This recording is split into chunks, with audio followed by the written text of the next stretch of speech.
नमस्कार किसान भाइयों, स्वागत है आप सभी का हमारे YouTube चैनल धाकड़ एग्रीकल्चर में। किसान भाइयों, इस वीडियो में हम बात करने वाले हैं प्याज फसल के बारे में। प्याज की फसल में इफ्को सागरिका का क्या महत्व है, इसके ऊपर आज इस वीडियो में हम पूरी डिटेल के साथ में बात करेंगे।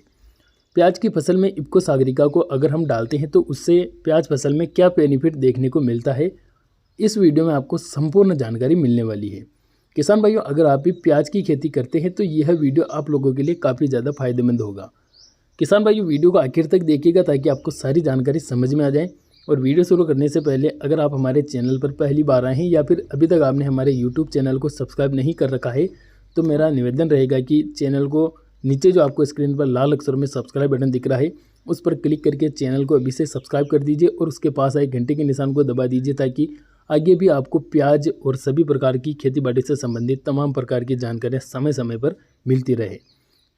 किसान भाइयों, अब बात करते हैं प्याज के बारे में और प्याज फसल में इफ्को सागरिका हमें क्यों डालनी चाहिए और कब डालना चाहिए, इसके ऊपर बात करते हैं। सबसे पहले हम बात करते हैं इफ्को सागरिका के बारे में। किसान भाइयों, इफ्को कंपनी की जो सागरिका आती है वो एक जैविक उत्पाद है। मतलब यह जो समुद्र के नीले, हरे और भूरे रंग के सेवल आते हैं उनसे बनाई जाती है और यह एक जैविक खाद है। इसका अगर हम ज़्यादा डोज भी प्याज फसल में डाल देते हैं तो उससे प्याज फसल पर कोई भी साइड इफ़ेक्ट नहीं पड़ता है, कोई भी रिएक्शन नहीं होता है। किसान भाइयों, अब बात करते हैं इसके अंदर पोषक तत्वों के बारे में।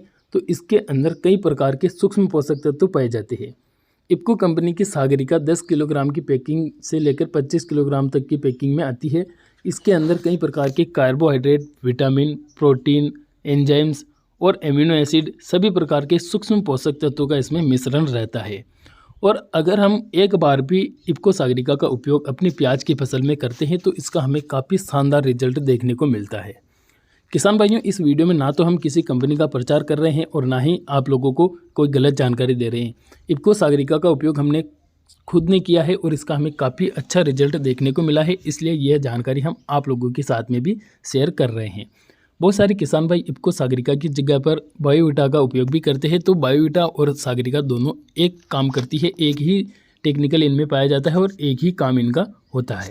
आप चाहे तो बायोवीटा भी डाल सकते हैं, लेकिन इस वीडियो में हम सागरिका के बारे में बात कर रहे हैं।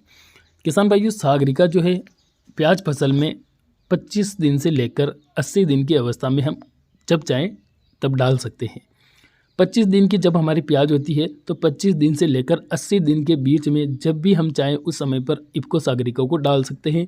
लेकिन मैं आपसे कहना चाहूँगा कि कम से कम एक बार आप प्याज फसल में इफ्को सागरिका को ज़रूर डालिएगा। इफ्को सागरिका को आप सिंगल भी डाल सकते हैं और किसी भी खाद के साथ में मिक्स करके भी आप डाल सकते हैं। बहुत सारे किसान भाई इसको यूरिया खाद के साथ में मिक्स करके डालते हैं, तो आप भी यूरिया खाद के साथ में इसको मिक्स करके डाल सकते हैं, जिससे खाद की सप्लाई भी ज़्यादा हो जाए और इसको डालने में कोई ज़्यादा समस्या भी ना आए। तो आप कम से कम एक बार इफ्को सागरिका को अपनी प्याज फसल में ज़रूर डालिएगा। अब बात करते हैं इसके काम के बारे में। तो किसान भाइयों, यह जो इफ्को सागरिका है, सबसे महत्वपूर्ण चीज़ होती है, यह पीलापन को दूर करती है।